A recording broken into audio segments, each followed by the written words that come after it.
ഇന്ന് രാവിലെ വീടിൻ്റെ പാലുകാച്ചായിരുന്നു. അങ്ങനെ ദേ പുതിയ വീട്ടിലോട്ട് താമസം മാറിയിട്ടുണ്ട്. അപ്പോൾ താമസം മാറി എന്ന് പറഞ്ഞപ്പോൾ തൊട്ടിട്ട് എനിക്ക് വരുന്ന മെസ്സേജാണ് ഹോം ടൂർ കാണിക്കോ എന്നുള്ളത്. അപ്പോൾ ഇപ്പം രാത്രിയാണ്, രാത്രി 10 മണി കഴിഞ്ഞു കേട്ടോ. പക്ഷേ നിങ്ങളുടെയൊക്കെ റിക്വസ്റ്റ് പ്രകാരം ഞാൻ ഹോം ടൂർ കാണിക്കുകയാണ്. പക്ഷേ ഫ്രണ്ട് എനിക്ക് നൈറ്റ് ആയതുകൊണ്ട് അങ്ങനെ ഡീറ്റെയിൽ ആയിട്ട് എടുക്കാൻ പറ്റില്ല. പക്ഷേ നമുക്ക് ഇവിടെ സിറ്റ് ഔട്ടിൽ നിന്നിട്ട് നമുക്ക് തുടങ്ങാം. സിറ്റ് ഔട്ടിൽ ജസ്റ്റ് ഇതാ ഒരു ഇരിക്കാൻ വേണ്ടിയിട്ട് ഒരു ബെഞ്ച് എന്ന് പറയാം, ബെഞ്ച് പോലെയുള്ള ഒരു സംഭവം ആണ് നിലവിലുള്ളത്. പിന്നെ നമുക്ക് അകത്തേക്ക് കയറാം.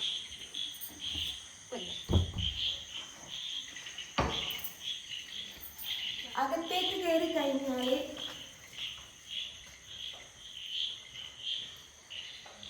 ആദ്യം ഒരു ലിവിങ് ഏരിയ ആണുള്ളത്. ഇവിടെ ഒരു സോഫ സെറ്റ് ഇട്ടിട്ടുണ്ട്. ഇതാണ് നമ്മുടെ ലിവിങ് ഏരിയ, ഇവിടെയാണ് വരുന്നത്. നമ്മൾ ഇന്റീരിയർ വർക്കും കാര്യങ്ങളൊന്നും ചെയ്തിട്ടില്ല കേട്ടോ. അപ്പോൾ ഇതാണ് ലിവിങ് ഏരിയ. പിന്നെ ഫസ്റ്റ് ബെഡ്റൂം എന്ന് പറയുന്നത് ഡോറടച്ചിട്ടാണ്, പുറത്തുനിന്നുള്ള സൗണ്ട് കേൾക്കണ്ട എന്നുള്ളത് കൊണ്ടാണ് ഡോർ അടച്ചിരുന്നത്. ഫസ്റ്റ് ബെഡ്റൂം വരുന്നത് ഇതാണ്. ഫസ്റ്റ് ബെഡ്റൂം വരുന്നത്. ഇവിടെ ഒരു കട്ടിലും കിടക്കയും അലമാറയും ആണ് ഇട്ടിരിക്കുന്നത്. അത് മോൻ്റെ നിസ്കാരപ്പെടാട്ടോ. അപ്പോൾ ഇതാണ് നമ്മുടെ ഫസ്റ്റ് ബെഡ്റൂം. മാസ്റ്റർ ബെഡ്റൂം ആണ് എന്നൊന്നും നമുക്ക് പറയാൻ പറ്റില്ല, കാരണം മാസ്റ്റർ ബെഡ്റൂം ആണെന്നൊന്നും പറയാൻ പറ്റില്ല, കാരണം 2 ബെഡ്റൂമും സൈസ് ഈക്വൽ ആണ് വരുന്നത്. അതുകൊണ്ട് ഒരു ബെഡ്റൂം എന്നുള്ളതേ നമുക്ക് പറയാൻ പറ്റുള്ളൂ. പിന്നെയെന്ന് വെച്ചാൽ ഈ ഒരു വലിയ അറ്റാച്ച്ഡ് ബാത്റൂമാണ്. അറ്റാച്ച്ഡ് ബാത്റൂം വരുന്നത് ഇതാണ്, ഇവിടെയാണ് വരുന്നത്. ഇവിടെ എന്ന് വെച്ചാൽ നമ്മൾ ഇന്ത്യൻ ക്ലോസറ്റാണ് ഒന്ന് കൊടുത്തിരിക്കുന്നത്. കാരണം ഇന്ത്യനും യൂറോപ്യൻ ക്ലോസറ്റും രണ്ടും വെച്ചിട്ടുണ്ട്. 2 റൂമിലായിട്ടാണ് വെച്ചത്. അത് ഓരോരുത്തരുടെ അറിയാലോ, ചിലർക്ക് യൂറോപ്യൻ ക്ലോസറ്റിൽ പോകുന്നതിൽ കുറച്ച് ബുദ്ധിമുട്ടുണ്ടാവുമല്ലോ. പിന്നെ ഈ ഹാളിൽ നോക്കി വെച്ചാൽ നേരെ സ്റ്റെയറാട്ടോ, മുകളിലേക്കുള്ള സ്റ്റെയറാണ്. അപ്പം മുകളിലേക്ക് അവിടെ ഗ്ലാസ് ഒന്നും വെച്ചിട്ടില്ല, ഗ്ലാസ് ഒക്കെ വെക്കണം. മുകളിലേക്കുള്ള സ്റ്റെയറാണ് ഈ ഒരു ഇത് വരുന്നത്. അപ്പോൾ അപ്സ്റ്റെയർ ഇല്ല കേട്ടോ. അപ്സ്റ്റെയർ ഏതെങ്കിലും കാലത്ത് എടുക്കാൻ പറ്റിയാൽ നമുക്ക് എടുക്കാമല്ലോ എന്നുള്ള രീതിയിലാണ് നമ്മൾ ഈ ഒരു സ്റ്റെയർ ചെയ്തിരിക്കുന്നത്. പിന്നെ ഇവിടെ ഒരു വാഷ് ബേസിനാണ് കൊടുത്തിരിക്കുന്നത്. അവിടെ ഇതിനുള്ളൊരു സ്പേസാണ്, ഒരു കോർണർ പോലെ ഉള്ളതുകൊണ്ട് ഇവിടെ അതിന് പറ്റിയൊരു സ്പേസാണ്. പിന്നെ ഇവിടേക്ക് വരുന്ന സമയത്ത് നമ്മൾ ഡൈനിങ്ങിനാണ് ഈ ഒരു സ്പേസ്. ഡൈനിങ്ങാണ് ഇവിടെ വരുന്നത്.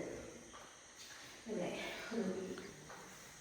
ചെറിയൊരു ടേബിളും കസേരയുമായിട്ട് അറേഞ്ച് ചെയ്തിരിക്കുന്നതാണ് ഡൈനിങ് വരുന്നത്.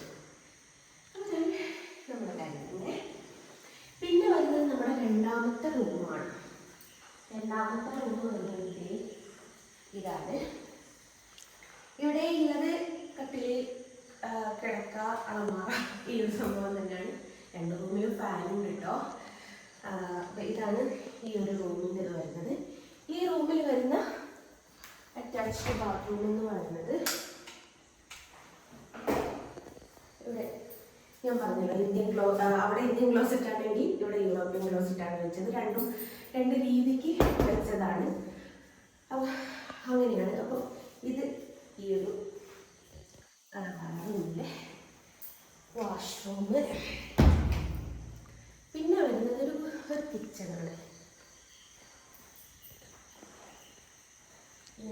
വിശാലമായിട്ടുള്ളൊരു കിച്ചണാണ് വരുന്നത്. അപ്പോൾ ഇവിടെയൊന്നും നമ്മൾ ഇന്റീരിയർ വർക്കും കാര്യങ്ങളൊന്നും ചെയ്തിട്ടില്ല കേട്ടോ. അപ്പോൾ കിച്ചൺ ഇങ്ങനെ പ്ലെയിനായിട്ട് കിടക്കുകയാണ്. ഇവൻ എന്നോട് എനിക്കിപ്പോൾ എൻ്റെ ചെറിയ സാമ്പത്തിക ബുദ്ധിമുട്ടുകൾ കൊണ്ട് ഇന്റീരിയർ വർക്കൊന്നും ചെയ്യാൻ പറ്റില്ല. അപ്പോൾ നമുക്ക് മുമ്പോട്ട് എപ്പോഴെങ്കിലും ചെയ്യാം എന്നുള്ളൊരു പ്ലാനിലാണ് ഇന്റീരിയർ വർക്ക്. ഇവിടെയാണ് ബേസിങ് കൊടുത്തിരിക്കുന്നത്. അതേപോലെ ഇവിടെ ചെറിയൊരു ഓപ്പണിങ് കൊടുത്തിരിക്കുന്നതെന്ന് വെച്ചാൽ ഫുഡൊക്കെ നമുക്ക് അങ്ങോട്ട് കൊടുക്കാൻ വേണ്ടി സൗകര്യത്തിന് വേണ്ടിയിട്ടാണ് ഇങ്ങനൊരു ഇത് കൊടുത്തിരിക്കുന്നത്. ഇതൊക്കെ അവിടെ മേടിച്ച് വെച്ചതേ ഉള്ളൂ. ഇന്ന് 7 മണി 8 മണി വരെ ഇവിടെ പണിക്കാരുണ്ടായിരുന്നു. ഇന്ന് നാളെയും ചെറിയ പണികളൊക്കെ ഉണ്ട്. പിന്നെ ഇവിടെ ഒരു സ്റ്റോർ റൂം കൊടുത്തിരിക്കുന്നുണ്ട്. നമുക്ക് സാധനങ്ങളൊക്കെ സ്റ്റോർ ചെയ്യുകയും കാര്യങ്ങളൊക്കെ ചെയ്യാൻ തക്കത്ത രീതിയിലുള്ള ഒരു സ്റ്റോർ റൂം. പിന്നെ ഈ കിച്ചണിലാണ് നമുക്ക് 2 റേക്ക് പോലുള്ള സംഭവങ്ങൾ കൊടുത്തിരിക്കുന്നത്. വേറെ എവിടെയും കൊടുത്തിട്ടില്ല. കിച്ചണിലാണല്ലോ പാത്രങ്ങളൊക്കെ സ്റ്റോർ ചെയ്യാൻ ഉള്ളൊരു കാര്യമുണ്ട്. അപ്പം ഇങ്ങനെയാണ്. ഇനിയിപ്പം ഇവിടുന്ന് പുറത്തേക്ക് തുറന്നാൽ ഒന്നും കാണാനില്ല. അപ്പോൾ ഫുള്ള് മുറ്റവും കാര്യങ്ങളും തന്നെയാണ്. ഇതാണ് നമ്മുടെ പുതിയ വീടിൻ്റെ വിശേഷം എന്ന് പറയുന്നത്. നമുക്ക് അങ്ങോട്ട് സംസാരിക്കാം. പുതിയ വീടിൻ്റെ വിശേഷം എന്ന് പറയുന്നത് ഇത്രമാത്രമാണ്. ഒരു കുഞ്ഞു വീട്. ഇനി എല്ലാവർക്കും അറിയേണ്ടത് കാര്യം എന്താണെന്ന് വെച്ചാൽ ഇത് എത്ര സ്ക്വയർ ഫീറ്റ് ഉണ്ട് എന്നുള്ളതായിരിക്കും ഇനി അടുത്തത് എല്ലാവർക്കും അറിയാനുള്ളൊരു ആകാംക്ഷ എന്ന് പറയുന്നത്. 982 സ്ക്വയർ ഫീറ്റാണ് നമ്മുടെ ഈ ഒരു വീട് വരുന്നത്. 1000 സ്ക്വയർ ഫീറ്റിൻ്റെ ഉള്ളിലായിട്ടാണ് കേട്ടോ ഈ ഒരു വീട് വരുന്നത്. അപ്പം എന്നെ സംബന്ധിച്ച് വളരെയധികം മനസ്സിന് ഒരു സന്തോഷം, സമാധാനം എന്നുള്ള ഒരു രീതിയിലുള്ള ഒരു പ്ലാനും ഒരു വീടും ഒക്കെ ആയിരുന്നു. ഒരിക്കലും ഞാൻ പ്രതീക്ഷിച്ചതേ അല്ല ഈ ഒരു മൂമെൻറ്റ് നടക്കും എന്നുള്ളത്. പിന്നെ നമ്മളൊക്കെ എന്താ പറയുക, നടക്കുമായിരിക്കുമെന്നുള്ളൊരു ചിന്താഗതി ഉണ്ടല്ലോ, അങ്ങനെയാണ്. പിന്നെ നമ്മൾ വീടിന് ഉപയോഗിച്ചിരിക്കുന്നതെന്ന് വെച്ചാൽ ഫ്രണ്ടിലേക്കൊക്കെ മരമാണ് ഉപയോഗിച്ചിരിക്കുന്നത്, പ്ലാവാണ് ഉപയോഗിച്ചിരിക്കുന്നത്. കാരണം ഇവിടെ തന്നെ ഉണ്ടായിരുന്നു. ബാക്കിയുള്ള ഈ പറഞ്ഞതുപോലെ നമ്മുടെ ജനാലകളും വാതിൽക്കട്ടിലൊക്കെ നമ്മൾ സിമെൻറ്റിലാട്ടോ തീർത്തിരിക്കുന്നത്. സിമെൻറ്റ് ഇപ്പം നമുക്ക് മേടിക്കാൻ പറ്റുമല്ലോ, അതാണ് ഉപയോഗിച്ചിരിക്കുന്നത്. അപ്പം ഇതാണ് എൻ്റെ ഈ ഒരു കുഞ്ഞു വീടിൻ്റെ വിശേഷങ്ങൾ എന്ന് പറയുന്നത്. ഇത്ര മാത്രമാണ്. എങ്ങനെയാണ് നിങ്ങളടുത്ത് ഈ സന്തോഷം പങ്കുവെക്കുക, അല്ലേ എങ്ങനെയാണ് നിങ്ങളോട് നന്ദി പറയുക? നിങ്ങളോട് എന്തിനാണ് ഞാൻ നന്ദി പറയുന്നതെന്നല്ലേ? നിങ്ങൾ ഓരോരുത്തരും വിചാരിച്ചത് കൊണ്ട് മാത്രമാണ് എനിക്ക് ഈ ഒരു ആഗ്രഹം സാധിപ്പിക്കാൻ പറ്റിയത്. കാരണം പല പല വിഷയങ്ങൾ വന്നിട്ട് പോലും എന്നെ തെറ്റിദ്ധരിക്കാതെ എന്നെ വിശ്വസിച്ച് എനിക്ക് ഓർഡർ തന്ന ഒരുപാട് ആൾക്കാരുണ്ട്. അവർ ഓരോരുത്തർ വിചാരിച്ചിട്ടാണ് ഞാൻ ഈ വീടിൻ്റെ ഓരോ കല്ലിനും ഓരോ കാര്യങ്ങൾ പറയാനുണ്ട് എന്ന് ഞാൻ എപ്പോഴും പറയാറുണ്ട്. അതേപോലെ എന്ന് വെച്ചാൽ പിന്നീട് എനിക്ക് പറയാനുള്ളതെന്ന് വെച്ചാൽ എന്നെ കുറ്റപ്പെടുത്തിയവരും ഒറ്റപ്പെടുത്തിയവരും കല്ലെറിഞ്ഞവരോടുകൂടിയായിട്ടാണ്. നിങ്ങളുടെ ഡ്യൂട്ടി ശരിക്ക് ചെയ്തത് കൊണ്ടാണ് വാശി എന്ന് പറയുന്ന സംഭവം എനിക്ക് നല്ലോണം ഉണ്ടായത്. ആ വാശിപ്പുറത്തും കൂടിയാണ് പെട്ടെന്ന് എനിക്ക് പണി പൂർത്തീകരിച്ച് വീട്ടിൽ കയറണം എന്നുള്ളത് ഒരു ചിന്താഗതി വന്നത്. ഒരു സ്ത്രീ നിരന്തരം പറയുന്നൊരു കാര്യം ഉണ്ടായിരുന്നു, 9ാം ക്ലാസ്സുകാരിയാണ്, നീ ആദ്യം 9ാം ക്ലാസ് എഴുതിയിട്ട് വാ എന്നിട്ട് സംസാരിക്കുക എന്ന് പറയുന്നത്.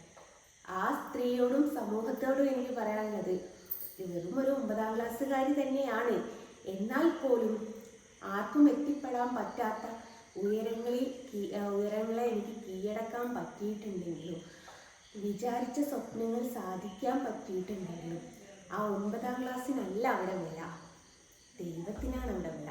നമ്മളെ തോൽക്കണമെന്ന് ആദ്യം മറ്റൊരാൾ ചിന്തിച്ചിട്ടും കാര്യമില്ല. നമ്മൾ തോൽക്കണമെന്നുണ്ട് നമ്മുടെ ദൈവം മാത്രം ചിന്തിക്കണം. അല്ലാത്ത പക്ഷം നമ്മൾ ഒരിക്കലും തളരില്ല, തോൽക്കില്ല, ആരുടെ മുമ്പിലും മുട്ടുകുത്തില്ല എന്നുള്ളതിൻ്റെ ഏറ്റവും വലിയ തെളിവാണ് ഞാൻ. അപ്പം നിങ്ങളോട് ഓരോരുത്തരോടും ഒരിക്കൽ കൂടി ഞാൻ നന്ദി പറയാണ്. ഇങ്ങനത്തെ ഒരു മൊമെൻറ്റ് എനിക്ക് എൻ്റെ ലൈഫിൽ എൻ്റെ മാതാപിതാക്കൾക്ക് കൊടുക്കാൻ പറ്റിയതിൽ നിങ്ങൾ ഓരോരുത്തരും അതിനേക്കാട്ടിലുപരി